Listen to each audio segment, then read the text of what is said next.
average density of that boat is lower, then essentially the volume of displaced fluid, let me use the pointer so that people on the other side can see too, the volume of displaced fluid is equal to the volume of the submerged portion of the object. So this is the ship, and the water within this dashed line is the volume of the submerged portion of the object. We know that the displaced water is not sinking, right? Even though it's being pulled down by the earth, by the force of gravity. So it must be held up by an equal force, right? If you draw a free body diagram for that water, the force up is the same as the force down. But the water around that dot, on the outside of the dashed line, doesn't care whether it's water or a ship there, and therefore, if there's a ship floating there, the upward force must be equal to the displacement. It's so clever, right? And that without the notation and the whole body of knowledge that we have now, thousands of years ago, pretty impressive. Any questions? Before I ask my question. Okay, good. Oh, great. I knew it. I'm a great lecturer. Thank you so much for reaffirming that. Okay, so let's establish some ground rules here. So I'm going to ask you a question. I want you to think about it alone. If I see you start talking to your neighbor, out of fairness to everybody in this room, I will ask you to stand up and tell everybody in the room what you just told your neighbor. My students do that. Okay, so I'm going to give you time to think. There's no pressure here, although we do want to finish this at some point. So, and then you will select an answer. After you've selected an answer, when I tell you to, I want you to check in with your neighbors. If they have the same answer, do not talk to them, okay? Say thank you and find somebody. If you need to walk out, to another corner, fine, it's no problem. But you need to find somebody with a different answer. And then do your best to try to convince that person that you're right and or he or she is wrong. Instructions clear? Great, I love it. The way we're going to do the polling, because we're polling, is using a really great method. I'm going to ask you to pick an answer, and then there'll be, I think, 3 answers. And so you pick either answer 1, answer 2, answer 3. And then I'll count, and at the count of 3, you need to put your hand on your chest showing your choice. So 1, 2, or 3. I mean, if you want to use other fingers, that's fine. It's up to you. But the number of fingers needs to correspond to the choice. If you do not put your hand on your chest, indicating a choice, I'm going to ask you to stand up and tell the whole room what your choice is. I tell that to my students too. Oh yeah, instructions clear? Yes. Okay, great. So here we go. Oh, I forgot to illustrate what the displaced water is. I had an extra slide here. Okay. So, a boat carrying a large boulder is floating on a small pond. The boulder is thrown overboard and sinks to the bottom of the pond. Right? So it starts in the boat and it ends at the bottom of the pond. Ooh. After the boulder sinks to the bottom of the pond, the level of the water in the pond is 1. So it goes from the boat into the pond. Higher than it was before the boulder was thrown overboard. 2, the same as. 3, lower than. There are no other choices possible.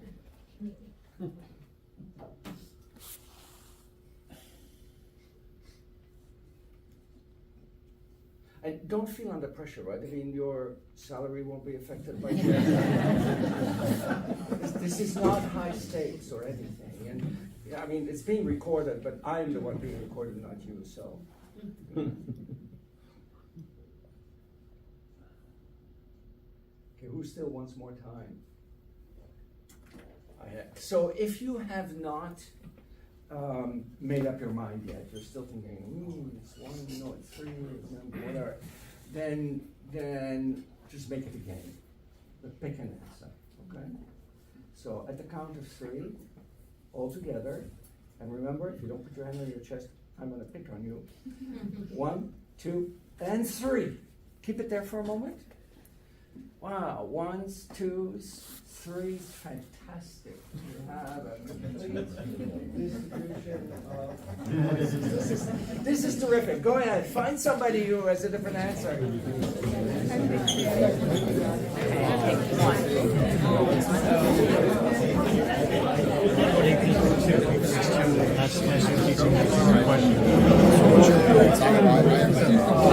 I printed this my thing.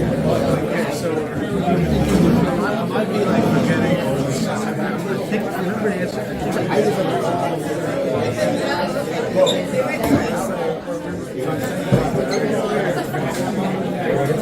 So let's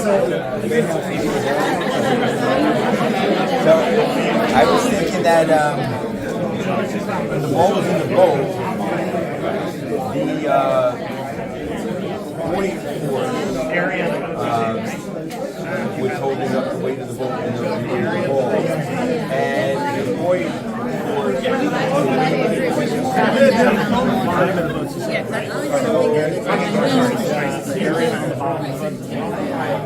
So my thought process is the rock is more dense than the water. The rock is on the boat. Basically, the weight of the amount of water you would need to float the rock would be a larger volume than the volume of the rock itself.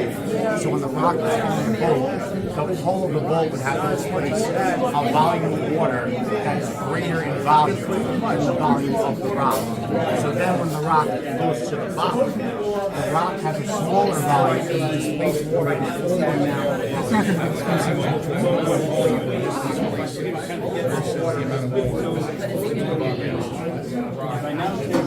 and that volume of water has to be more than the volume of the water.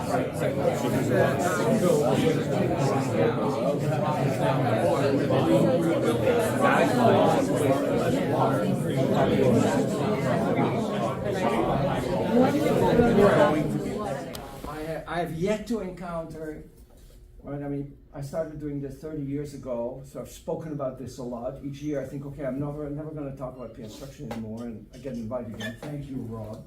And I get all excited again because it's just wonderful to see the excitement, and I've yet to find an environment where that doesn't work.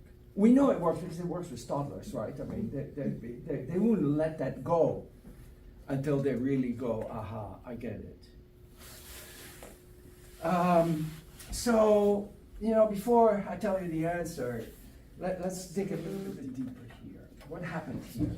I asked you the question, you thought about the question, and then I had you make a commitment, right? I had you make a commitment by voting. 1, 2, or 3. That's the first step. You made a commitment. Then I had you externalize your answer. Not to me in public, but in an environment that's completely safe, namely the people around you.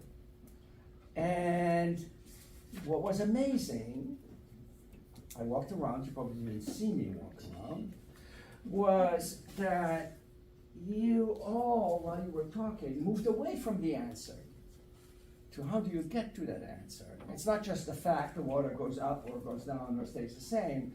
It was, why is it that it does that?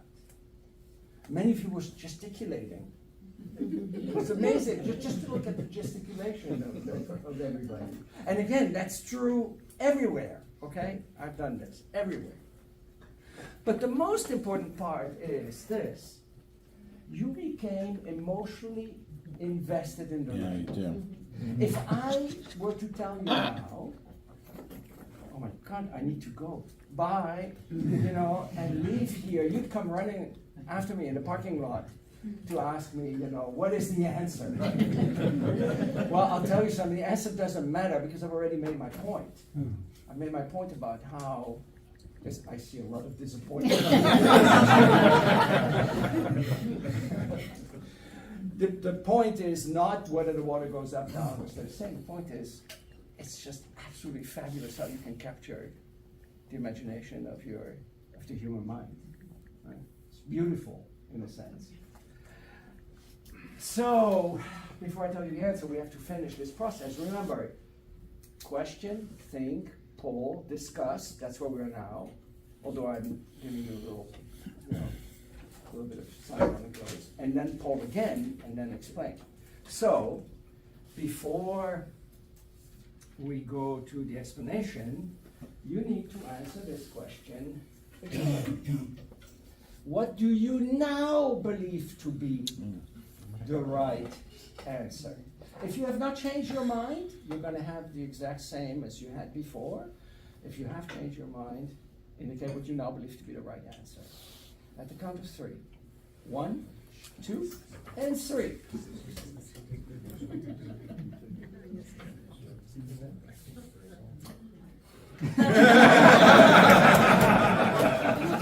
Why don't you all raise your hand at once? Don't change your fingers. Raise it and keep the same fingers up. 2, 3, 1 there. I thought it was a good lecture, but you should really have done your reading before. No, you made another really important point. Because by the way you voted here, you told me, or you've been implicitly telling me, Eric, your lecturing sucks. Which is actually exactly the point I wanted to make, right? I mean, it's hard to get things just by quickly listening to it on a Saturday morning when you're really not really prepared to work.